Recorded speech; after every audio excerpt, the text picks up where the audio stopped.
السلام علیکم ورحمۃ اللہ وبرکاتہ۔ الحمد للہ رب العالمین والعاقبۃ للمتقین والصلاة والسلام علی سید الانبیاء والمرسلین وعلی آلہ واصحابہ الطیبین الطاہرین، اما بعد فاعوذ باللہ من الشیطان الرجیم، بسم اللہ الرحمن الرحیم۔ یا ایہا الذین آمنوا قوا انفسکم واہلیکم نارا وقودها الناس والحجارہ، صدق اللہ العظیم۔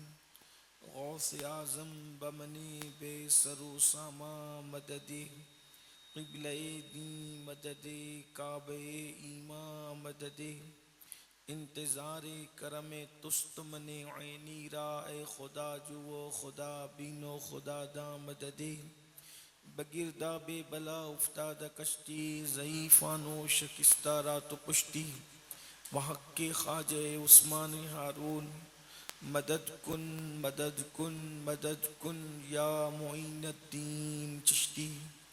انتہائی احترام و عقیدت کے ساتھ اپنے اور ساری کائنات کے مرکز عقیدت انیس بے کساں چارہ ساز درد منداں، ہم غریبوں کے غم گسار، ہم فقیروں کی ثروت، شہر یار ارم تاجدار حرم، نوبہار شفاعت، شب اسرا کے دولہا نوشے بزم جنت، دانائے سبل مولائے کل ختم الرسل، خسرو خوباں سیاح لامکاں وجہ کن فکاں، در اللہ المکنون سر اللہ المخزون، عالم ما کان و ما یکون، آب و گل انبیاء جان و دل اصفیاء، مطلع ہر سعادت مقطع ہر سیادت، خلاصہ کائنات فخر موجودات، حضور احمد مجتبی محمد مصطفیٰ، ارواحنا فدا صلی اللہ تعالی علیہ وآلہ وصحبہ وبارک وسلم کی بارگاہ بے کس پناہ میں جس طریقے سے پڑھاؤں، بلند آواز سے سب میرے ساتھ مل کر پڑھیں۔ الصلاۃ والسلام علیک یا رسول اللہ، الصلاۃ والسلام علیک یا نبی اللہ، الصلاۃ والسلام علیک یا حبیب اللہ، وعلی آلک واصحابک یا نور اللہ، صلی اللہ تعالی علیہ وسلم۔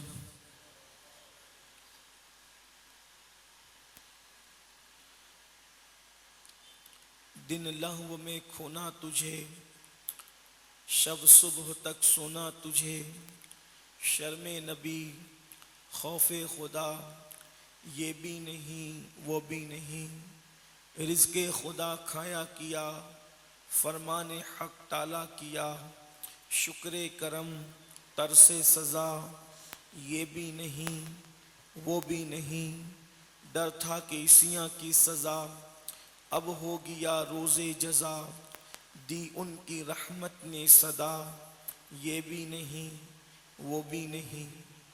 آج کی یہ محفل تنظیم فیضان غوث اعظم کے زیر اہتمام مکمل طور پر خواتین کے لیے اصلاح عقائد و اعمال کے حوالے سے انعقاد پذیر ہے، اور مجھے صوفی اسلم صاحب نے جو عنوان کے حوالے سے پابند کیا ہے، اسی مناسبت سے میں نے قرآن مقدس کی آیہ کریمہ کی تلاوت کرنے کا شرف حاصل کیا ہے۔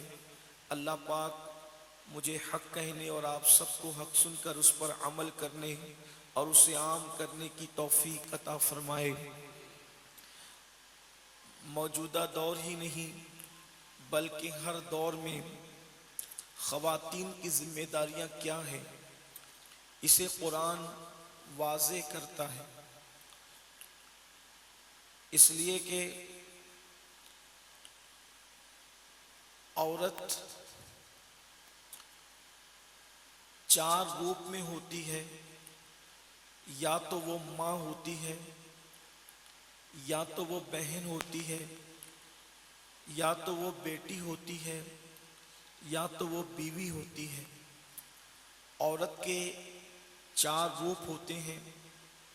اس کا مطلب یہ ہے کہ ایک عورت اگر اپنی ذمہ داری کا احساس کر لے تو وہ چار مردوں کو جہنم کی آگ سے بچا سکتی ہے، اور وہ چار مردوں کی حفاظت کر سکتی ہے۔ اگر وہ صحیح طور پر ماں کا رول ادا کرے تو وہ اپنی اولاد کو جہنم سے بچا سکتی ہے۔ اگر وہ صحیح معنی میں بیوی کا رول ادا کرے تو وہ اپنے شوہر کو جہنم سے بچا سکتی ہے۔ اگر وہ صحیح معنی میں بیٹی کا رول ادا کرے تو وہ اپنے باپ کو جہنم سے بچا سکتی ہے۔ اگر وہ صحیح معنی میں بہن کا رول ادا کرے تو وہ اپنے بھائی کو جہنم کی آگ سے بچا سکتی ہے۔ اور اللہ تبارک و تعالی عورتوں کی اسی ذمہ داری کو قرآن میں یوں واضح فرماتا ہے، یا ایھا الذین آمنوا قوا انفسکم واہلیکم نارا وقودھا الناس والحجارہ، اے ایمان والے مردوں اور اے ایمان والی عورتوں، اپنے آپ کو بھی جہنم کی آگ سے بچاؤ اور اپنے اہل و عیال کو بھی جہنم کی اس آگ سے بچاؤ جس کا ایندھن انسان اور پتھر ہے۔ اللہ رب العزت کا قرآن قیامت تک کے لیے ہے، کلام الہی قیامت تک کے لیے ہے، ہر دور کے لیے ہے، ہر عصر کے لیے ہے، ہر زمانے کے لیے ہے۔ تو اللہ رب العزت نے ہر ایمان والے مرد اور ایمان والی عورتوں کو دو ذمہ داری سونپا ہے، اپنے آپ کو بھی جہنم کی آگ سے بچاؤ اور اپنی اولاد کو بھی جہنم کی آگ سے بچاؤ، اپنے اہل و عیال کو جہنم کی آگ سے بچاؤ۔ اے خاتون جنت رضی اللہ تعالی عنہا کی کنیزوں، اب آئیے میں آپ سے عرض کروں، ایک عورت ہونے کے ناطے آج خواتین کی ذمہ داریاں کیا ہے؟ اس لیے کہ جس ماحول میں ہم زندگی گزار رہے ہیں یہ ماحول بڑا بھیانک ماحول ہے۔ ایک تو گناہوں کا طوفان ہے، ایک تو گناہوں کا سیلاب ہے جس نے اپنی لپیٹ کے اندر لے رکھا ہے پورے معاشرے کو۔ کہیں پر عریانیت ہے، کہیں پر بے پردگی ہے، کہیں پر گندگی ہے، کہیں پر بیٹیوں کا کسی کا ہاتھ پکڑ کر چلے جانا ہے، کہیں پر ہمارے بچوں کا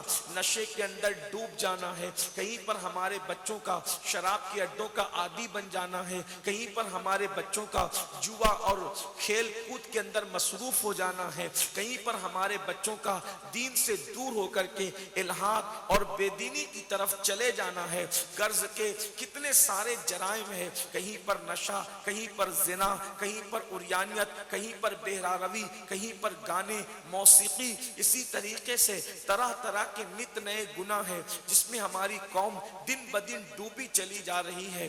عورت بہت بڑا رول ادا کر سکتی ہے ہر معاملے کے اندر۔ یاد رکھنا، ایک عورت اگر چاہے تو اپنے پورے معاشرے کو جنت نشان بنا سکتی ہے، ایک عورت اگر چاہے تو اپنے پورے معاشرے کو مثالی معاشرہ بنا سکتی ہے۔ آپ اندازہ کریں، اللہ اکبر، ایک مرتبہ رابعہ بصری سے کسی نے کہا تھا، رابعہ یہ بتاؤ تمہیں عورت ہونے پر اتنا ناز ہے لیکن تمہیں یہ نہیں پتا کہ کوئی بھی عورت نبیہ نہیں ہوئی، کسی بھی عورت کو اللہ نے نبی اور رسول نہیں بنایا، پھر تمہیں عورت ہونے پر اتنا ناز کیسے ہے؟ تو رابعہ بصری نے کہا تھا، واللہ میں جانتی ہوں کہ اللہ نے کسی عورت کو نہ نبی بنایا ہے نہ رسول بنایا ہے، لیکن تاریخ اٹھا کر کے پڑھ لے، نبی بغیر باپ کا تو پیدا ہوا لیکن نبی ماں کی تربیت کے بغیر جو ہے اپنی زندگی کو آگے نہ بڑھایا۔ اللہ اکبر، ایک ہی ہستی ہے حضرت آدم علیہ السلام جس کو اللہ نے پہلا انسان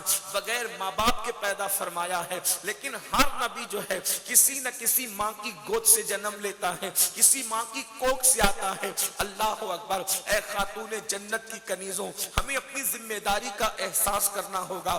یاد رکھنا، سیاسی لیڈران جہاں ناکام ہو جاتے ہیں، مسجد کے خطیب جہاں پر ناکام ہو جاتے ہیں، مصلحین جہاں پر عاجز آ جاتے ہیں، شیوخ جہاں پر اپنی مسائل جمیلہ کو روک دیتے ہیں، موقوف کر دیتے ہیں، وہاں ماں کا کردار کام آتا ہے، وہاں ماں کی تربیت کام آتی ہے۔ یاد رکھنا، پیر کی نصیحت انسان کے دل پر اثر کرے نہ کرے، خطیب کی تقریر لوگوں کے دل پر اثر کرے نہ کرے، کسی دلیل دینے والے، اللہ اکبر، علم والے کے دلائل کسی کو متاثر کرے نہ کرے، لیکن ایک ماں جب کبھی اپنے بچے کو نصیحت کرتی ہے، اپنے بچے کو تربیت کرتی ہے، تو بچے کے خالی دل پر وہ بالکل خالی کاغذ کی طرح ہوتا ہے اور ایسے ہی ثبت ہو جاتا ہے جیسے پتھر کی لکھاوٹ کو کبھی مٹایا نہیں جا سکتا، اسی طریقے سے ماں کی تربیت کو بھی کبھی دل سے بھلایا نہیں جا سکتا۔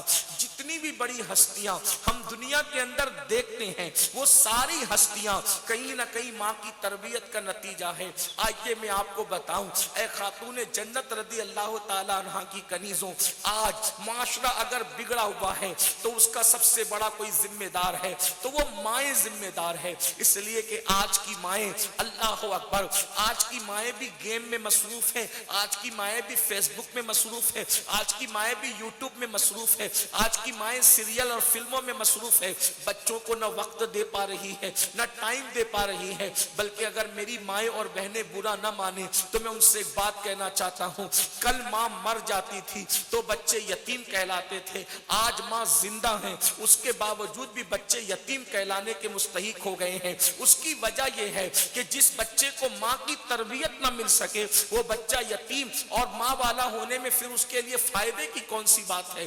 ماں کا مطلب روٹی کھلانا نہیں، ماں کا مطلب کپڑے پہنانا نہیں، ماں کا مطلب صرف اللہ اکبر سر پر ہاتھ پھیرنا نہیں، یہ کام تو کوئی بھی کر سکتا ہے۔ ماں کا اصل کام ہے بچے کو جہنم کی آگ سے بچانا، اس کی صحیح تربیت کرنا، اس کے دماغ کی تربیت کرنا، اس کی سوچ کی تربیت کرنا، اس کی فکر کی تربیت کرنا۔ اے خاتون جنت کی کنیزوں، کبھی تم نے سوچا ایک چوزا انڈے سے نکلتا ہے اور 2 منٹ کے اندر چلنے لگتا ہے، بکری کا بچہ پیدا ہوتا ہے آدھے گھنٹے میں چلنے لگتا ہے، گائے کا بچہ پیدا ہوتا ہے آدھے گھنٹے میں چلنے لگتا ہے، وہ اللہ جو بکری اور گائے کے بچے کو آدھے گھنٹے میں چلنے کی طاقت دیتا ہے، وہ اللہ جو چوزے کو آدھے اور 1 منٹ میں چلنے کی قوت دیتا ہے، کیا وہ اللہ انسان کے بچے کو آدھے گھنٹے میں نہیں چلا سکتا تھا؟ کیا وہ اللہ گھنٹے 2 گھنٹے میں انسان کے بچے کو نہیں چلا سکتا تھا؟ آخر کیا وجہ ہے کہ 2 سال تک کے انسان کا بچہ چلنے کے قابل نہیں رہتا؟ اس میں حکمت کیا ہے؟ جو چوزے کو منٹ میں چلا دے اشرف المخلوقات کو نہیں چلا سکتا؟ بالکل چلا سکتا ہے، لیکن حکمتوں میں حکمت یہ بھی ہے اگر انسان کا بچہ بھی پیدا ہوتے ہی چلنے لگتا تو وہ ماں سے دور ہو جاتا، پھر اس کی تربیت کون کرتا؟ تو قدرت کو یہ منظور تھا کہ بچہ 2 سال تک کے چلنے کے قابل نہ ہو، ماں کی گود میں پڑا رہے تاکہ وہ ماں کا اٹھنا بھی دیکھے، ماں کا بیٹھنا بھی دیکھے، ماں کا چلنا بھی دیکھے، ماں کا سونا جاگنا بھی دیکھے، ماں کی گفتگو بھی سنے، ماں کی زندگی کو دیکھنا جائے، اور 2 سال تک مسلسل ماں کا کردار اپنے اندر جو ہے وہ داخل کر لے تاکہ ایک بچہ بہترین انسان بن کر کے لوگوں کے سامنے آئے۔ آپ سے پوچھنا چاہتا ہوں، آج کربلا کو دیکھ کر کے سب پریشان ہے، کربلا میں امام نے کیا کیا، امام نے کیا کیا، امام نے کیا کیا، لیکن پوری جرات اور سچائی کے ساتھ بغیر کسی خوف کے کہنا چاہتا ہوں، خدا کی عزت کی قسم، حسین میں وہ جرات پیدا نہ ہوتی، حسین نہ ہوتے اگر ان کو فاطمہ الزہرا جیسی ماں نصیب نہ ہوتی۔ یہ سیدہ فاطمہ کی تربیت کا نتیجہ ہے کہ امام علی مقام نے اپنے کندھوں پر دین کا سسٹم بچا کر قیامت تک دین کو محفوظ فرما لیا ہے۔ اے خاتون جنت کی کنیزوں، اپنے بچوں کی تربیت کے حوالے سے غور کرو۔ آج ساری دنیا چیخ رہی ہے، ساری دنیا چلا رہی ہے، بچے بگڑ رہے ہیں، بچیاں لوگوں کے ساتھ بھاگ رہی ہے۔ میں پوچھنا چاہتا ہوں، کچھ لوگ یہ بھی کہتے ہیں مولانا غربت ہے اس لیے بچیاں لوگوں کے ساتھ بھاگ رہی ہے، میں اس سے متفق نہیں ہوں۔ غربت کا معاملہ نہیں ہے، دولت کی کمی نہیں ہے، بلکہ تربیت کی کمی ہے۔ ورنہ آپ اپنے ناگپور کو دیکھیں، ممبئی دیکھیں، اندور دیکھیں، مالیگاؤں دیکھیں، کوئی بستی دیکھو، آج سے 50 سال پہلے جتنی غربت تھی آج اتنی غربت نہیں ہے۔ آج سے 50 سال پہلے جتنی بلڈنگیں آج آپ دیکھ رہے ہیں اتنی بلڈنگیں نہیں تھی. آج جتنے لوگ مالدار ہیں اتنے مالدار لوگ نہیں تھے. جو لوگ 50 سال کی عمر کے ان سے پوچھو تو آج سے 50 سال پہلے غربت زیادہ تھی. اس وقت تو بیٹیاں کیوں نہیں بھاگ رہی تھی, آج کیوں بھاگ رہی ہے؟ وجہ یہ ہے اس وقت تو پیسے کی کمی تھی, آج تربیت کی کمی ہے. جو ماں اپنی بیٹی کو اپنے بازو میں بٹھا کر سیریل کے مناظر دیکھے, اس کی بیٹی نہ بھاگے گی تو پھر کون بھاگے گا؟ جو ماں اپنے بچے کو گود میں لے کر جو ہے وہ شراب اور زنا کے فلموں میں مناظر دیکھے, اس کے بچے جو ہے وہ شراب نہ پیئیں گے تو پھر کون پیے گا؟ اس کے بچے زنا کے اڈوں کو آباد نہ کریں گے تو کون کرے گا؟ اے خاتون جنت کی کنیزوں, آئیے میں آپ کو بتاؤں, ایک ماں اگر اپنے بچے کو ولی بنانا چاہے تو وہ اپنے بچے کو ولی بھی بنا سکتی ہے. ایک ماں اپنے بچے کو چور بنانا چاہے وہ اپنے بچے کو چور بھی بنا سکتی ہے. ماؤں کی ذمہ داری بڑی قیمتی ہے, یاد رکھنا. مگر ایک بات ضرور عرض کروں گا, آج ماں چاہتی ہے کہ میرا بچہ ولی بنے. مثال کے طور پر کوئی پیر صاحب آ جائیں تو ماں سوچتی ہے میرا بچہ ان پیر صاحب کے جیسا ہو جائے. کوئی مولانا صاحب آئے, میرا بچہ ان مولانا صاحب کے جیسا ہو جائے. کوئی خطیب صاحب آ جائے, میرا بچہ ان مقرر صاحب کی جیسا ہو جائے. میری بہن یاد رکھنا, دھتوروں کے پودوں پر کبھی گلاب نہیں کھلا کرتے جب تک کہ ماں نیک نہ ہو, جب تک کہ باپ نیک نہ ہو, اس وقت تک کہ بچے نیک نہیں ہو سکتے. اگر آپ اپنے بچوں کو نیک بنانا چاہتی ہیں تو آپ کو بھی نیک بننا پڑے گا, آپ کو بھی پرہیزگار بننا پڑے گا. آج آپ کا کیا انداز ہے؟ کانوں میں ایئر فون لگا کر کے گانے آپ سنیں, کچن روم کے اندر گانے آپ گنگنائیں, کھانا پکا رہی تو گانے گنگناتے ہوئے کھانا آپ پکائیں. آپ مجھے بتائیں, جب آپ میوزک سن کر گانے گنگنا کر گانے بجا کر آپ کھانا پکائیں گی, آپ بے پردہ بازاروں میں گھومیں گی, آپ اللہ اکبر ولیمے میں بے پردہ جائیں گی, تو اس وقت آپ کے بچوں پر کیا اثر پڑے گا؟ یاد رکھنا, تقریریں اتنی زندگی نہیں بدلتی جتنا انسان کا تربیت دل بدلتی ہے. تربیت سے جو دل تبدیل ہوتے ہیں. آئیے مجھے ایک واقعہ یاد آیا, اللہ اکبر, کل کی عورتیں کیسی تھی, کل کی عورتوں کا کردار کیسا تھا. حضرت سیدنا شیخ نظام الدین ابو المعید رحمت اللہ علیہ دلی کے بڑے بزرگوں میں ہیں, بڑے اولیاء میں ہیں. حضرت سیدنا شیخ نظام الدین ابو المعید, دلی میں بارش بند ہو گئی. جب دلی میں بارش بند ہوئی اور بارش رکی تو لوگوں نے عیدگاہ جا کر نماز استسقاء ادا کی. نماز استسقاء بارش کی دعا کے لیے جو نماز پڑھی جاتی ہے اس کو نماز استسقاء کہتے ہیں. لوگوں نے نمازیں پڑھی, آیات کریمہ کا ورد کیا, وظیفے کیے, دعائیں کیے, گڑ گڑائے, بہت کچھ لوگوں نے کر لیا, لیکن بارش نہ ہوئی. جب لوگ تھک گئے تو حضرت سیدنا شیخ نظام الدین ابو المعید سے لوگوں نے کہا, حضور دلی میں بارش رک گئی ہے, دلی میں بارش بند ہو گئی ہے, اس لیے حضرت آپ کچھ کریں تاکہ دلی میں بارش ہو. حضرت نے اپنی جیب سے ایک کپڑے کا ٹکڑا نکالا اور کپڑے کا ٹکڑا نکال کر اس کو ہوا میں لہرایا اور اپنی زبان سے کچھ کہا. جب دو جملے کہنا تھے کہ کالی کالی گھنگور گھٹائیں چھا گئی اور اتنا برسا کے جل تھل کر دیا. لوگوں نے عرض کیا, حضور لوگوں نے استسقاء کی نمازیں پڑھی, لوگوں نے گڑ گڑا کر دعائیں کی, لوگوں نے یہ کیا وہ کیا, سب کچھ کر لیا. آپ کے دو جملوں میں کیا اثر ہے اور یہ کپڑے کے ٹکڑے میں کیا تاثیر ہے کہ آپ نے ہوا میں لہرایا, دو جملے کہے اور باران رحمت کا نزول ہوا, پورا دلی جل تھل کر گیا. تو شیخ نظام الدین ابو المعید کہتے ہیں یہ کپڑے کا ٹکڑا دراصل میری ماں کے دوپٹے کا ٹکڑا ہے. میں نے اللہ سے عرض کیا, اے اللہ یہ اس ماں کے دوپٹے کا ٹکڑا ہے جس کے سر کے بال کو کبھی کسی اجنبی مرد نے نہیں دیکھا. میری اسی ماں کے صدقے باران رحمت کا نزول فرما. اللہ نے میری ماں کے صدقے میں باران رحمت کا نزول کر دیا. اے خاتون جنت کی کنیزوں, اندازہ تو کریں, ایک وقت وہ تھا کہ خواتین کے سر کے بال کو کبھی کوئی اجنبی مرد دیکھ نہیں سکتا تھا. میری بہنوں, آج تمہیں کیا ہو گیا ہے؟ تم اپنے بالوں کو کٹوانے کے لیے, تم اپنی چمڑی کو جو ہے وہ آرائش اور زیبائش کے لیے, شادیوں میں جانے کے لیے بیوٹی پارلروں میں جا رہی ہو, اجنبی مردوں کے ہاتھوں سے چہرے کو خوبصورت بنانے کی کوشش کر رہی ہو, مہندیوں کے نام پر اجنبی مردوں کے مانڈی پر اپنے ہاتھ کو رکھ کر بے غیرتی کے ساتھ اپنے ہاتھوں میں مہندیاں لگوا رہی ہو. کیا سمجھتی ہو تمہارا شوہر بے غیرت ہو گیا, تمہارا بھائی بے غیرت ہو گیا تو کیا معاذ اللہ, اللہ اکبر, تم خدا کی غیرت کو بھی چیلنج کر لو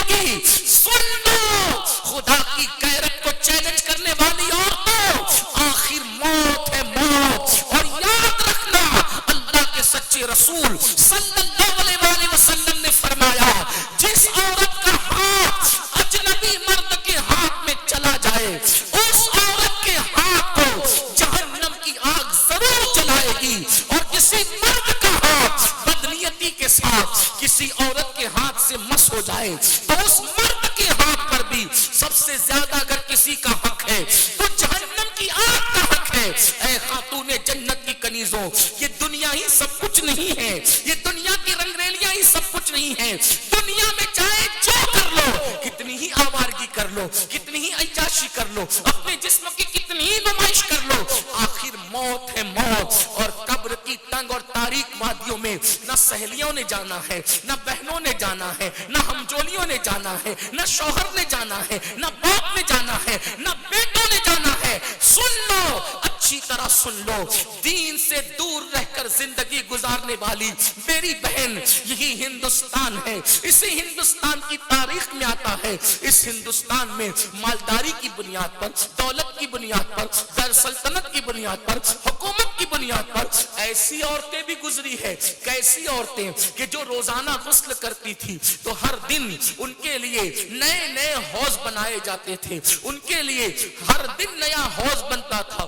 غسل کے لیے ہلدی سے، چندن سے اور دودھ سے ان عورتوں کو نہلایا جاتا تھا۔ اللہ اکبر۔ جب وہ کسی فنکشن میں جاتی تھی، جب وہ کسی گھر سے نکل کر کے کسی محفل میں جاتی تھی تو بالوں بال ان کے سروں میں موتی پروئے جاتے تھے۔ جب وہ اللہ اکبر لباس پہن کر جاتی تھی تو ان کے لباس کو نیچے مٹی نہ لگ جائے، ان کے لباس کو تھامنے کے لیے درجنوں کنیزیں آگے اور پیچھے چلا کرتی تھی۔ میں تم سے پوچھنا چاہتا ہوں، ان کا شوہر اللہ اکبر تمہارے شوہروں سے زیادہ مالدار تھا، ان کا باپ تمہارے باپ سے زیادہ مالدار تھا، ان کے بھائی تمہارے بھائیوں سے زیادہ مالدار تھے۔ تمہارا بھائی، تمہارا باپ، تمہارا شوہر کسی فیکٹری کا مالک ہوگا، کسی دکان کا مالک ہوگا، بہت بڑا ناگپور کا تاجر ہوگا، لیکن ان کا شوہر تو بادشاہ ہوا کرتا تھا، ان کا باپ بادشاہ ہوا کرتا تھا، ان کے بیٹے شہزادے ہوا کرتے تھے۔ لیکن اگر آپ پڑھی لکھی ہے اور نہیں پڑھی لکھی ہے تو کم سے کم پڑھے لکھے سے پوچھو،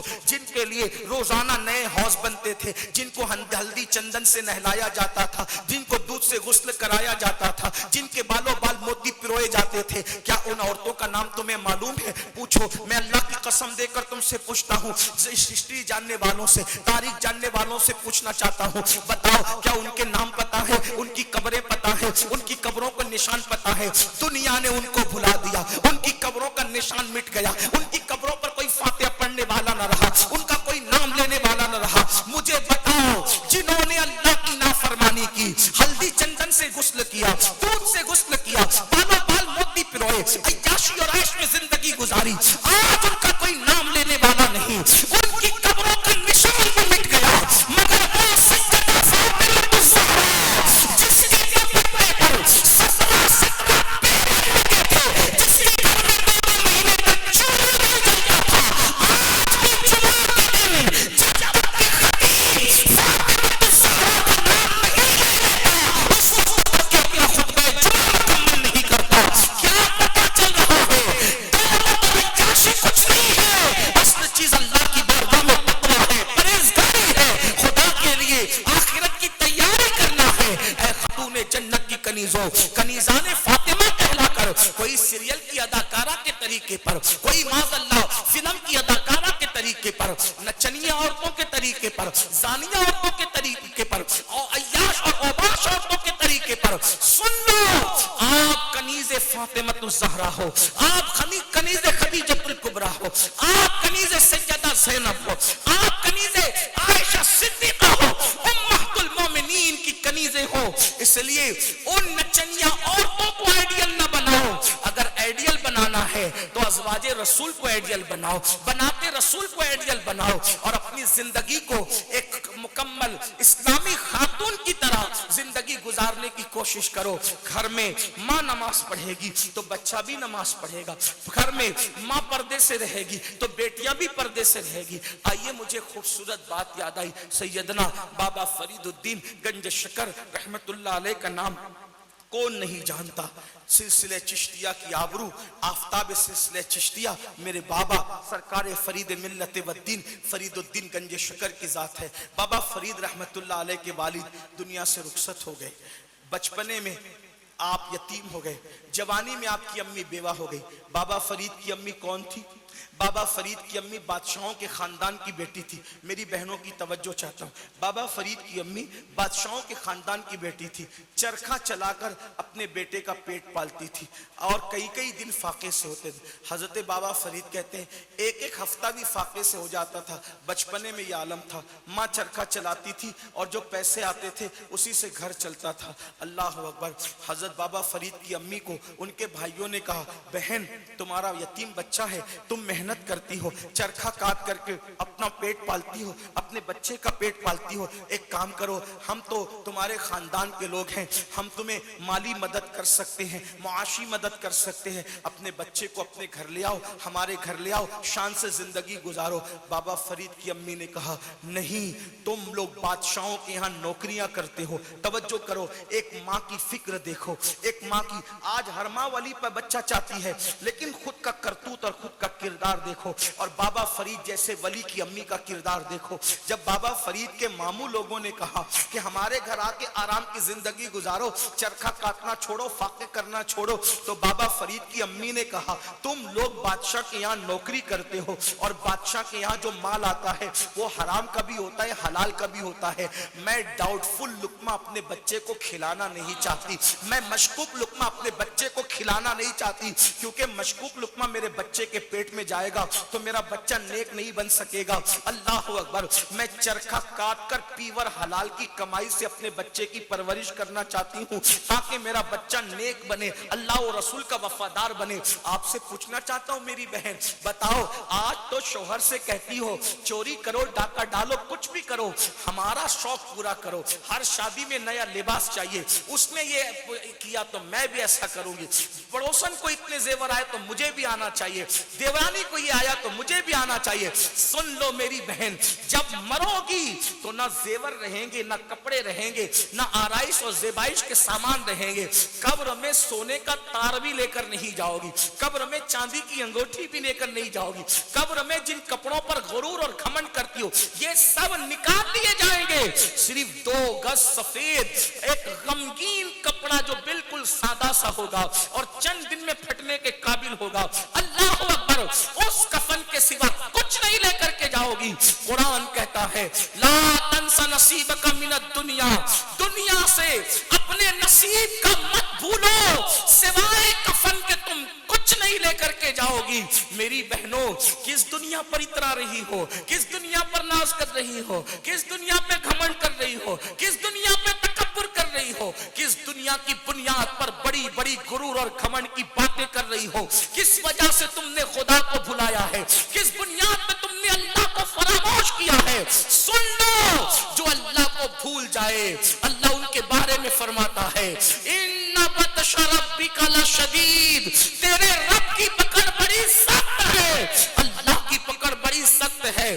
جب قدرت پکڑ کرنے پر آتی ہے, سفید چمڑیوں کی مردوں کے سامنے نمائش کرنے والی خواتین, دھیان سے سن لو, آج حسن ہے کل نہیں رہے گا, آج جوانی ہے کل نہیں رہے گی, آج چہرے پر تراوٹ ہے کل نہیں رہیں گے. اور یاد رکھنا, جو اپنی جوانی میں اللہ کے غضب کو چیلنج کرتے ہیں, بڑھاپے میں اللہ ان کو اتنی دردناک بیماریوں میں مبتلا کرتا ہے کہ انسان موت مانگتا ہے تو اس کو موت بھی نہیں آتی. اللہ سب دیکھ رہا ہے اور سب کو دیکھ رہا ہے. ان اللہ کان علیکم رقیبا, اللہ تم پر کڑی نگرانی کر رہا ہے. آج اپنے بالوں کی نمائش ولیمے میں صرف اس لیے ہے تاکہ چند عورتیں دیکھ کر کہیں کہ کتنی خوبصورت لگتی. 2 جملوں کی بنیاد پر جہنم خرید رہی ہیں آپ. مردوں سے مہندیاں ہاتھ سے اس لیے لگوا رہی ہیں تاکہ کوئی دیکھ کے کہے کہ تیرے جیسی ڈیزائن تو کسی کی ہے ہی نہیں. 2 جملوں کی بنیاد پر اپنے آپ کو جہنم کا ایندھن بنا رہی ہیں آپ. آپ کو دیکھ کر کے بیوٹی پارلر کے اندر خوبصورتی بنانے والی, آپ سے پوچھتا ہوں کتنے بھی مہنگے بیوٹی پارلر میں چلے جاؤ, 6 گھنٹے سے زیادہ اس کا دیا ہوا حسن رہتا ہے؟ نہیں رہتا. بیوٹی پارلر والے کا حسن 6 گھنٹے سے زیادہ نہیں رہتا, اور اگر اللہ کو راضی کر لو تو تیرا حسن جنازے میں بھی قائم رہے گا.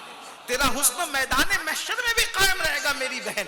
اس لیے بیوٹی پارلروں سے خوبصورتی مت سیکھو. اگر خوبصورتی چاہتی ہو تو باوضو رہنے کی عادت ڈالو. باوضو لوگوں کا چہرہ دنیا میں بھی چمکے گا, جنازے میں بھی چمکے گا, قبر میں بھی چمکے گا, اور انشاءاللہ میدان محشر میں بھی 14ویں رات کے چاند کی طرح چہرہ چمکتا نظر آئے گا. دنیا دنیا دنیا ہی سب کچھ نہیں ہے. آج کل قوم کی بچیاں صرف اپنی سہیلیوں سے اور دوسری عورتوں سے چند جھوٹے تعریفی جملے. اور ایک بات آپ سے کہہ دوں, عورتیں اس قدر جو ہے وہ مکر کے اندر ڈوبی ہوتی ہے کہ ادھر جملے کی تعریف کی کہ تو بالکل فلانی ہیروئن کی طرح لگ رہی ہے, اور تھوڑی دیر کے بعد کا دیکھی کتنی گھمنڈی ہے. یہ حال ہے. آپ کے سامنے تعریف کی, پھر دوسری اور 4 عورتوں کے پاس جا کر کے برائی کر دی. تو آپ جھوٹی تعریف کی خاطر اپنی جہنم کیوں بنا رہی ہے؟ اپنی جہنم کیوں خرید رہی ہے؟ آپ کو یہ فکر ہونا چاہیے, میرے بارے میں کوئی کچھ بھی کہے, میرا اللہ مجھ سے راضی ہو, میرا رسول مجھ سے راضی ہو. اس طرح بنو, سہیلیوں کو خوش نہ کرو. اور استغفر اللہ, آپ ایسی نہیں ہیں میں جانتا ہوں, لیکن ویکسین کے طور پر یہ بات, حفظ ما تقدم کے طور پر, ٹیکے کے طور پہ, جیسے کوئی وبا پھیلتی ہے تو وبا پھیلتے وقت کچھ ٹیکے اور ویکسین لگائے جاتے ہیں تاکہ, اور ٹیکے اچھے لوگوں کو لگائے جاتے ہیں, ویکسین اچھے لوگوں کو لگائی جاتی ہے. کیوں؟ تاکہ وبا ان کو نہ پہنچے. تو ایسی گناہوں کی وبا ہے, ہم آپ کو ویکسین لگا رہے ہیں. آپ بہت متقی ہے, پرہیزگار ہے, ہمیں پتا ہے. آپ جیسی متقی ہمیں نہیں پتا, لیکن آپ ہم سے زیادہ متقی, ہمیں یہ ضرور پتا ہے. لیکن ویکسین کے طور پہ یہ بات کہہ رہا ہوں میری بہنوں, آج کل عورتیں بن سنور کر نکلتی ہے تاکہ مرد مجھے دیکھے, لڑکے مجھے دیکھیں, اور وہ میری طرف جو ہے وہ رغبت کرے, میرے فتنے میں مبتلا ہوں. آج کل یہ وبا زیادہ ہے, بلکہ ہم تو سن رہے ہیں, دائیں بائیں سے کانوں میں آواز آتی ہے کہ شادی شدہ عورتیں بھی مردوں کے دام میں مبتلا ہو رہی ہیں, ناجائز تعلقات قائم کر رہی ہیں. آپ ایسی نہیں ہے, ناگپور کی عورتیں ایسی, ہندوستان کی عورتیں ایسی نہیں ہوگی, لیکن ہمیں سننے میں آیا کہ بھابھی کے تعلق دیور کے ساتھ, بہنوئی کے ساتھ سالی کے تعلقات ناجائز اور حرام, پڑوسن کے تعلقات پڑوسی مردوں کے ساتھ. عورتیں اللہ سے نہیں ڈرتی. اللہ اکبر. اللہ کے رسول صلی اللہ علیہ وآلہ وسلم فرماتے ہیں, شادی شدہ عورت نے اگر زنا کیا ہوگا تو دنیا کے سارے انسانوں کو جتنا عذاب سارے انسانوں کو ہوگا, سارے انسانوں کے مل کر عذاب جتنا بڑا ہے, اس کا آدھا عذاب شادی شدہ عورتوں نے اگر زنا کیا ہوگا تو اللہ ان پر نازل فرمائے گا. آپ اندازہ کریں, اللہ اگر ایک گناہ کا عذاب کسی عورت کو دے دے تو ایک گناہ کا عذاب عورت برداشت نہیں کر سکتی. سارے انسانوں کے برابر کا آدھا عذاب اگر کسی عورت پر ڈالا جائے, اس کا کیا بنے گا, اس کا انجام کیا ہوگا. یاد رکھنا, شوہر کیسا ہی ہو, شوہر سے وفا کرو. یا تو شوہر نہ چنو, اور اگر کسی کو شوہر چن لیا ہے پھر اس سے وفا کرو. وہ لنگڑا ہو, وہ لولا ہو, وہ اندھا ہو, وہ کانا ہو, جب آپ نے اس کو شوہر مان لیا, شوہر ماننے سے پہلے اللہ نے تمہیں اختیار دیا ہے کہ تم اس کو دیکھ لو, ایک بار اس سے بات کر لو بڑوں کی موجودگی کے اندر. آپ اپنی پسند اور ناپسند اپنے ماں باپ کے سامنے کہنے کا حق رکھتی ہے, جیسے لڑکوں کو کہنے کا حق ہے کہ مجھے لڑکی پسند ہے یا ناپسند ہے, ویسے لڑکی کو بھی یہ کہنے کا حق ہے کہ مجھے لڑکا پسند ہے یا ناپسند ہے. مگر یاد رکھنا میری بہن, ایک بار شوہر ماننے کے بعد اگر تم نے کسی اور مرد کی طرف توجہ کی اور اس شوہر کی امانت میں خیانت کی, تو مریم کی طرح بھی اگر تم نیکیاں کر لو تو بھی اللہ تمہاری نیکیاں تمہارے منہ پہ مار دے گا, اللہ تمہارے منہ پہ مار دے گا. شوہر سے بغاوت کرنا تو دور کی بات ہے.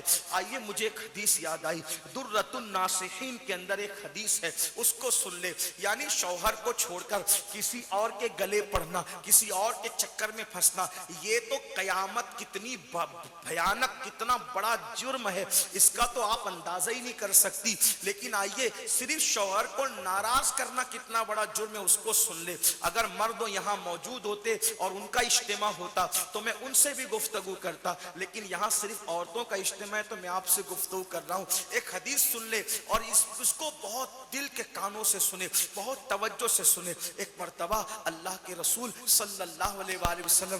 حوالہ آپ ذہن میں رکھیں, درۃ الناصحین کے مصنف لکھتے ہیں ایک مرتبہ اللہ کے رسول صلی اللہ علیہ وآلہ وسلم سیدہ کائنات, مخدومہ کائنات, ملکہ فردوس بری, سیدہ طیبہ طاہرہ فاطمۃ الزہرا سلام اللہ علیہا کے گھر میں تشریف لائے. اور آقا کریم جب سیدہ کے گھر میں آئے, سیدہ گھر میں اکیلی تھی, فاطمۃ الزہرا گھر میں اکیلی تھی. آپ کی آنکھوں سے ساون بھادو کی طرح ٹپ ٹپ آنسوؤں کی جھڑی لگی ہوئی تھی. دوپٹے سے اپنے آنسوؤں کو پوچھ رہی تھی. اپنے لگتے جگر سیدہ فاطمۃ الزہرا کو میرے آقا نے روتے ہوئے دیکھا تو سرکار نے اپنی شہزادی فاطمۃ الزہرا سے پوچھا, میری لگتے جگر کیوں رو رہی ہو, رونے کی وجہ کیا ہے؟ تو سیدہ نے عرض کیا, بابا جان رونے کی وجہ یہ ہے کہ ابھی میں اور علی مرتضیٰ ہم دونوں ہنسی مذاق کر رہے تھے. اپنی اپنی ازدواجی زندگی میں ہم ہنس بول رہے تھے, ہم ہنسی مذاق کر رہے تھے, ایک دوسرے کے ساتھ دل لگی کر رہے تھے. بابا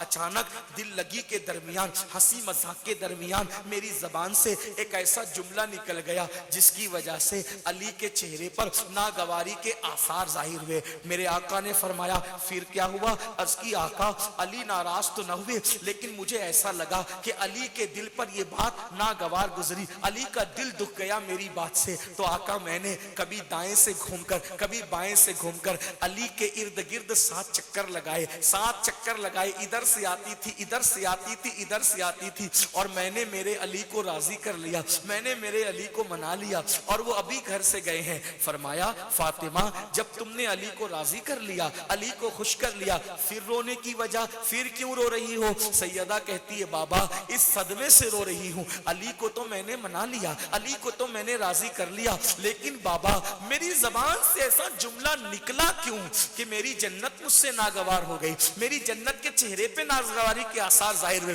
میرے سرتاج کے چہرے پہ ناگواری کے آثار ظاہر ہوئے. یا رسول اللہ وہ تو مجھ سے راضی ہی تھے, راضی ہی ہیں, لیکن میں اپنے آپ پر رو رہی ہوں کہ آخر مذاق میں بھی میں نے ایسا جملہ کیوں کہہ دیا کہ میرے شوہر کا ہنستا ہوا چہرہ مرجھا گیا, اسی پر رو رہی ہوں. اللہ اکبر. کہتے ہیں ماں باپ کی تربیت کا اثر ہوتا ہے, سیدہ فاطمہ کی تربیت اللہ کے رسول نے کی تھی, اس لیے شوہر کو منانے کے بعد بھی رو رہی ہے. لیکن اب سنیے اللہ کے رسول نے سیدہ فاطمہ الزہرا سے کہا, کون فاطمہ الزہرا جن کے بارے میں آقا فرماتے ہیں کہ جنتی عورتوں کی سردار اگر کوئی ہے تو وہ فاطمہ الزہرا ہے. اب اس فاطمہ الزہرا سے آقا فرما رہے فاطمہ اچھا ہوا تو نے علی کو راضی کر لیا, اچھا ہوا تو نے علی کو منا لیا, اگر تو علی کو راضی نہ کرتی اور اسی حالت میں تیرا انتقال ہو جاتا, تیرا وصال ہو جاتا, تو نہ میں تیرا جنازہ پڑھتا, میں تیرا جنازہ نہیں پڑھتا. میری بہنوں اب بھی نہ لرزو گی, میری بہنوں غور کرو, جس کے بارے فرمایا فاطمہ تو بدا تو منی, فاطمہ میرے جگر کا ٹکڑا ہے. فاطمہ کے راضی ہونے سے اللہ راضی ہوتا ہے, ان کے ناراض ہونے سے اللہ ناراض ہوتا ہے. لیکن فاطمہ الزہرا کو مخاطب کر کے قیامت تک کے حضور وہ اپنی امت کی عورتوں کو متنبہ کر رہے ہیں کہ فاطمہ الزہرا تو شوہر کو ناراض نہیں کرتی, لیکن مخاطب کوئی اور ہے اور کسی اور سے گفتگو کی جا رہی ہے.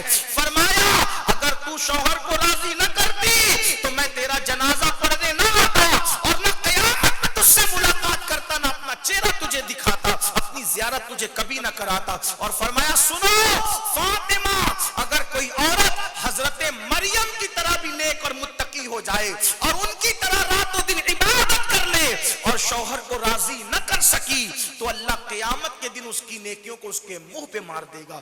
آپ مجھے بتائیں اے خاتون جنت کی کنیزوں, آج عورتوں کو کیا ہو گیا؟ سیریل دیکھ کر شوہر سے بغاوت کر رہی ہے, سیریل دیکھ کر شوہر کے خلاف جا رہی ہے, سیریل دیکھ کر شوہر کو ناراض کر رہی ہے. سن لو, سیریل دیکھ کر زندگی گزارنا سیکھو گی تو تمہارے گھر کے اندر جہنم کے انگارے برسیں گے, اور اگر فاطمہ الزہرا کی زندگی دیکھ کر کے زندگی سیکھو گی تو تمہارا گھر جنت نشان بن جائے گا. یہاں بھی خوشیاں ہوگی, وہاں بھی ہوگی. آج کل کی عورتوں کا حال یہ ہو گیا کہ مرد اگر 4 جگہ منہ مار سکتے ہیں تو ہم بھی عورت ہیں, ہمیں بھی حق ہے, ہم بھی کسی اور سے تعلق قائم کر سکتے. یاد رکھنا یہ اور کسی جگہ پر اجازت ہو سکتی ہے، اسلام میں کوئی اجازت۔ اسلام اتنا مقدس دین اور مذہب ہے کہ ہمارے یہاں تو چچا کے بیٹے سے بھی پردہ فرض ہے، چچا زاد بھائی سے بھی پردہ فرض ہے، مامو زاد بھائی سے بھی پردہ فرض ہے، خالہ زاد بھائی سے بھی پردہ فرض ہے۔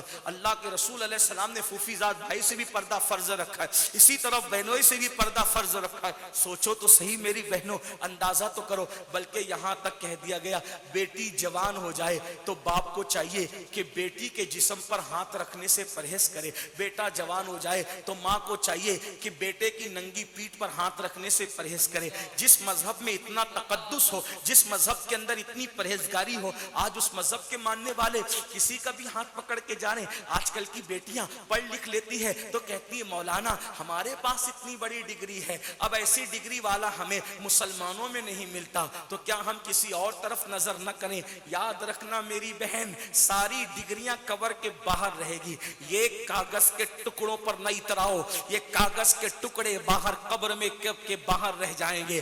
جو ڈگری ہے جو قبر کے اندر کام آئے گی، جو ڈگری تمہیں جنت تک لے جائے گی، اس ڈگری کو ایمان کی ڈگری کہتے ہیں۔ ایمان کی ڈگری سے بڑی کوئی ڈگری نہیں ہے۔ میں یہ نہیں کہہ رہا ہوں کہ دنیا کی ڈگری کی بے حیثیت ہے، دنیا کی ڈگریاں دنیا تک ہے، لیکن ایمان کی ڈگری قیامت تک ہے، ایمان کی ڈگری جنت تک ہے۔ اس لیے اگر پڑھ لکھ لیا ہے، اگر مالدار بھی ہو، پڑھ لکھ لیا ہے، کچھ بھی ہے تو لیکن اتنا ضرور ہے قسمت سے کھلواڑ نہ کرو۔ اگر آپ کو مسلمانوں میں، ایمان والوں میں کوئی بندہ ملتا ہے، اپنا ہم ڈگری تو اچھی بات ہے، اور اگر نہیں ملتا ہے تو غیر کی طرف آنکھ اٹھا کے دیکھنے کی ضرورت نہیں ہے، حالات کے بہاؤ میں بہنے کی ضرورت نہیں ہے۔ اتنا ضرور عرض کر دوں، مشرک، منکر، اللہ کا باغی، جو اللہ کا کھا کر اللہ کی نعمتیں استعمال کر کے خدا کا وفادار نہ ہوا، میری بہن وہ تیرا کیسے وفادار ہو سکتا ہے؟ اس لیے اللہ نے قرآن میں فرمایا کہ اگر کسی کو غلام شوہر ملے اور وہ مومن ہو تو غلام شوہر مومن مشرک آزاد مرد سے تمہارے لیے بہتر ہے۔ آج تو کوئی غلام ہے بھی نہیں، زیادہ سے زیادہ کوئی غریب ہوگا۔ اور ایک بات میں اپنی بہنوں سے عرض کروں، میری بہنوں یاد رکھنا، غریبی اور امیری یہ دھوپ سائے کی طرح ہے۔ ہم نے اپنی چھوٹی سی عمر میں بہت سے غریبوں کو مالدار ہوتے دیکھا، بہت سے مالداروں کو غریب ہوتے دیکھا۔ ہم نے صرف 3 سال کے کورونا کے پیریڈ میں بلڈنگ خریدنے والوں کو بلڈنگیں بیچتے دیکھا، جن کی دکانوں پر قطار لگی رہتی تھی ان کو مکھیاں مارتے دیکھ رہے ہیں آج۔ اس لیے مال اور دولت کے پجاری نہ بنو، یہ سوچو کہ اگر تم کسی غیر کا ہاتھ پکڑ کر کے جاؤ گی، اس سے رسول اللہ کے دل پہ کیا گزرے گی۔ تمہارا باپ اور تمہاری ماں تم سے جتنا پیار نہیں کرتے، اس سے زیادہ اللہ کے رسول تم سے پیار کرتے ہیں۔ جب کوئی مسلمان کی بیٹی بھاگتی ہوگی، جب کوئی مسلمان کی بیٹی کسی غیر کا ہاتھ پکڑ کر جاتی ہوگی، ماں باپ پہ کچھ گزرے نہ گزرے، تمہارے ماں باپ بے غیرت ہو سکتے ہیں، لیکن قبر میں رسول اللہ کے دل پہ کیا گزرتی ہوگی۔ اور جو بیٹی نبی کا دل توڑ کر کہیں چلی جائے، اللہ اکبر، پھر اس نبی کا دل توڑنے والی بیٹی کو زندگی میں خوشیاں کیسے نصیب ہو سکتی ہیں؟ اللہ قرآن میں فرماتا ہے ان الذین یؤذون اللہ ورسولہ لعنہم اللہ فی الدنیا والآخرہ، جو اللہ اور اس کے رسول کو اذیت دیتے ہیں ان پر اللہ نے دنیا میں بھی لعنت کی ہے اور آخرت میں بھی لعنت کی ہے۔ جس پر اللہ لعنت کرے اس کو خوشی کیسے ملے؟ جس پہ اللہ لعنت کرے اس کی آخرت کیسے سنورے؟ اس لیے جب کوئی لڑکی کسی لڑکے کا ہاتھ پکڑ کر بھاگتی ہے، پارکوں میں زنا کی طرف جاتی ہے، موبائل پر کسی سے ناجائز حرام تعلقات قائم کرتی ہے، باپ کو، بھائی کو، کسی کو پتا ہو یا نہ ہو، لیکن رسول اللہ کو ضرور پتا ہوتا ہے، کیونکہ نبی مومنوں کی جان سے زیادہ قریب ہے۔ نبی کو تڑپانے والیوں، نبی کو بے چین کرنے والیوں، نبی کو بے قرار کرنے والیوں، رسول اللہ کے دل کو اذیت پہنچانے والیوں، یاد رکھنا اللہ نے ایسے لوگوں پر دنیا اور آخرت میں لعنت کی ہے۔ اگر اذان ہو رہی، اذان کا جلدی اذان ہوتی، کل میعاد برحمتک یا رب، درود شریف پڑھنے میں آخری بات عرض کروں، بات مکمل کروں، اذان عصر ہو گئی ہے، میں بات سمیٹ لیتا ہوں اپنی. ایک بار سب مل کر نبی اور آل نبی پہ بلند آواز سے درود شریف پڑھ لیں. اللہم صلی علی سیدنا و مولانا محمد معدن الجود والکرم و آلہ و صحبہ و بارک وسلم. صلاۃ و سلام علیک یا رسول اللہ، صلاۃ و سلام علیک یا جد الحسن والحسین. آخری بات کے طور پہ عرض کر رہا ہوں، خاص طور پہ جن کی شادیاں ہو گئی ان کے لیے، جن کی نہیں ہوئی ان کے لیے. آج کل بچیوں کو رشتے نہیں آتے ہیں تو ماں باپ اپنی اولاد کو بوجھ سمجھتے ہیں. بچیوں کو جو رشتہ دار آیا اس کے لیے کوئی ڈھونڈو، رشتہ نہیں آ رہا ہے اس کے لیے کوئی ڈھونڈو، رشتہ نہیں آ رہا ہے اس کے لیے ڈھونڈو، کوئی رشتہ نہیں آ رہا ہے. بچی سوچتی ہے کہ میں اپنے ماں باپ پہ بوجھ تو نہیں بن گئی ہوں، پھر بچی کچھ کا کچھ سوچنے لگتی ہے. اس لیے ماں باپ سے میری گزارش ہے کہ بچیوں کے سامنے رشتوں کی بات نہ کریں اور الجھن نہ کریں کہ بھئی نہیں آ رہا ہے نہیں آ رہا ہے. ایک بات یاد رکھنا کہ کبھی کبھی سید زادیوں کو بھی 60 سال تک کے گھر میں رکنا پڑا. وجہ یہ ہے کہ جو قسمت کا لکھا ہوا ہے وہ نہیں ہوگا تو آئے گا کیسے. سرکار غوث پاک کی امی کی عمر 60 سال کے قریب ہو گئی تھی اور ان کی شادی نہیں ہوئی تھی، لیکن وہ لوگ اس طریقے سے بے صبرے نہیں تھے، لاؤبالی والے لوگ نہیں تھے. ہتیلی میں وہ دہی جمانے کا کام نہیں کرتے تھے. ان کا یہ تھا کہ بھئی وقت آئے گا، جس چیز کا وقت آ گیا اور قسمت میں جو لکھا ہوا ہے وہ آ گیا. دو چیزیں، جو قسمت میں لکھا ہے وہ آ جائے اور ٹائم آ جائے تو پھر پان کو چونا دیر سے لگتا ہے، شادیاں جلدی ہو جاتی ہیں. یہ بات ہے. تو وقت سے پہلے اور تقدیر سے زیادہ نہیں ملتا کسی کو، اتنا خیال رکھنا. تو یہ بچیوں کے لیے تیل میں پوری ڈالنا کہ اس کو رشتہ نہیں آ رہا ہے نہیں آ رہا ہے، بوجھ مت سمجھو. لڑکیاں بوجھ نہیں ہے، وہ ہماری آنکھوں کی ٹھنڈک ہے.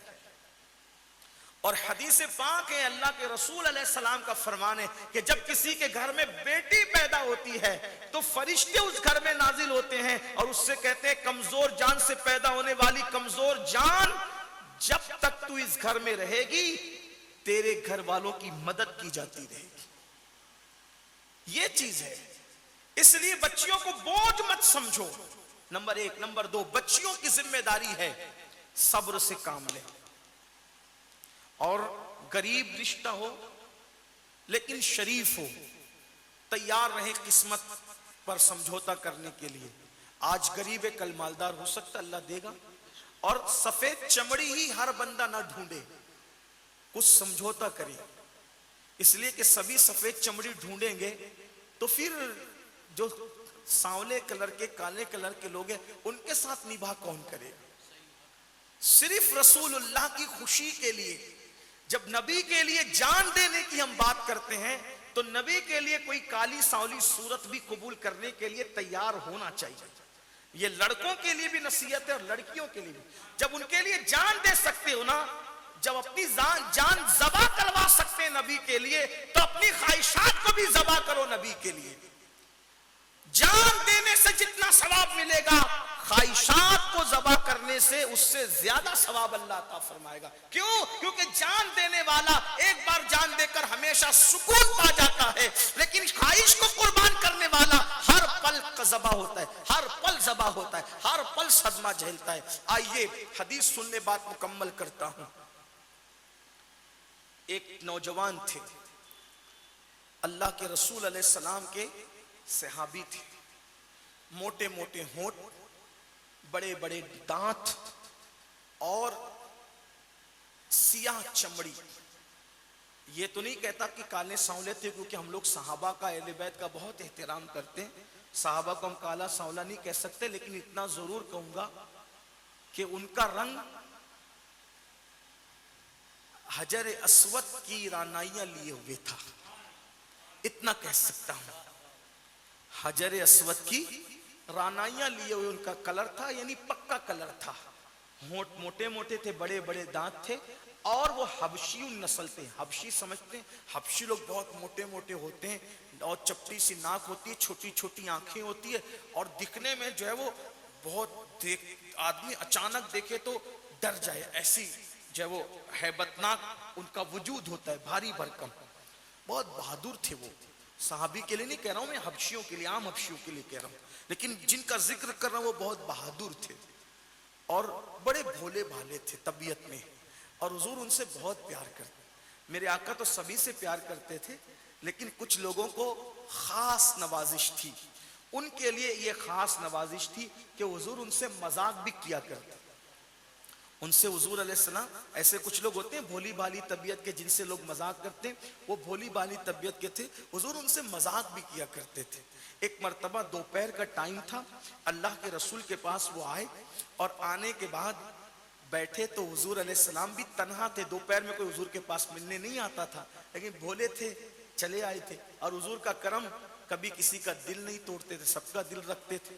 آ گئے تو بٹھا لیا اور مذاق کی، کہا تو اتنا بڑا ہو گیا تو شادی نہیں کرتا، کنوارا گھوم رہا ہے، شادی نہیں کرتا تو؟ اتنا سننا تھا۔ انہوں نے عرض کی حضور مجھے کون بیٹی دے گا؟ مدینہ منورہ کے لوگ اتنے خوبصورت ہیں، مالدار بھی ہیں، خوبصورت بھی ہیں، مجھ جیسے آدمی کو پکے کلر، موٹے موٹے ہونٹ، بڑے بڑے دانت، اس حبشی کو مدینے میں کون بیٹی دے گا؟ حضور نے پھر کہہ دیا اور تو شادی نہیں کرتا؟ تو پہلے تو مذاق تھی، اب بھی مذاق ہو رہی تھی، لیکن حضور نے مذاق کی، ان کے دل پہ بات لگ گئی، ان کی آنکھ میں آنسو آ، رونے لگے وہ۔ یعنی کبھی کبھی مذاق میں آدمی سیریس لے لیتا ہے، ایسے کچھ ان کے ساتھ جذباتی ہو گئے، رونے لگے۔ اور میرے آقا کی عادت تھی کہ سرکار کسی کی آنکھ میں کبھی آنسو نہیں دیکھ سکتے تھے۔ جب رو پڑے، حضور مجھ غریب کو جس کا کوئی گھر بھی نہیں، کوئی مکان نہیں، کوئی کاروبار نہیں، حبشی ہوں، پکا کلر ہے، خوبصورتی بھی میرے پاس وہ نہیں، خوبصورتی بھی نہیں اور غربت بھی ہے، چلیں اگر خوبصورت ہوتا اور غربت ہوتی تو کوئی اپنا لیتے، نہ خوبصورتی ہے نہ غربت ہے۔ میں کچھ تھوڑا شرح و بسط سے، کچھ تصرف سے جو روایت لکھی ہے، تھوڑا سمجھنے سمجھانے کے انداز میں بطور مفہوم اس کو پیش کر رہا ہوں، مفہوم کے طور پہ پیش کر رہا ہوں۔ اگر خوبصورت ہوتا تو کوئی اپنا لیتا، نہ خوبصورتی ہے نہ مال ہے، کچھ بھی نہیں، گھر بھی نہیں ہے، یہ حال ہے۔ مسجد نبوی کے صحن میں زندگی گزرتی ہے، کون اپنی بیٹی دے گا؟ حضور دریائے کرم جوش میں آ گیا۔ جب دریائے کرم جوش میں آیا تو پورے مدینہ منورہ میں جو سب سے خوبصورت بیٹی تھی انصار میں، اللہ کے رسول نے فرمایا جاؤ اور اس کے باپ سے کہنا کہ اپنی بیٹی کا رشتہ تیرے ساتھ طے کر دے، اور اگر اس کا بابا تیرے ساتھ رشتہ طے کرے تو مجھے آ کے اطلاع کر، میں خود تیرے نکاح میں شرکت کروں گا، میں خود تیرا نکاح پڑھاؤں گا۔ قربان جائیں، آج ہر آدمی کی تمنا ہوتی ہے کہ جنازہ اور نکاح کوئی نیک اور پرہیزگار آدمی پڑھائے، تاکہ نکاح نیک پڑھائے گا تو زندگی بھر برکت ملے گی، اور جنازہ کوئی نیک پڑھا دے تو قیامت تک برکت ملے گی۔ انسان تلاش کرتا ہے اچھوں کو، اللہ اکبر، ان کی حضور خود سے کہہ رہے ہیں اگر انہوں نے ہاں کر دیا مجھے آ کے کہنا، میں تیرا نکاح خود اس میں شرکت کروں گا۔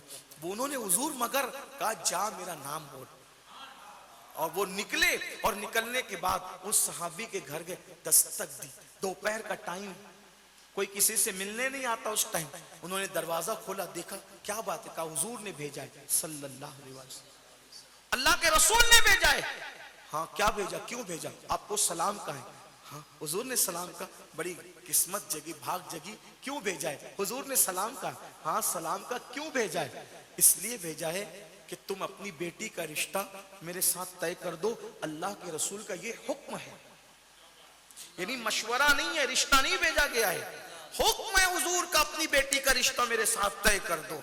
اوپر سے نیچے تک دیکھا، جس کا گھر نہ ہو، جس کا رنگ پکا ہو، حبشی ہو، یہ حبشی وہ مدنی ہے نا، بیٹی کا مستقبل باپ باپ ہوتا ہے، دل و دماغ میں گھومنے لگا، اگر ہاں کہتا ہوں بیٹی کو کیسے مطمئن کروں گا، اور نہ کہتا ہوں حضور کا دل دکھے گا، میرے ایمان کا کیا ہوگا؟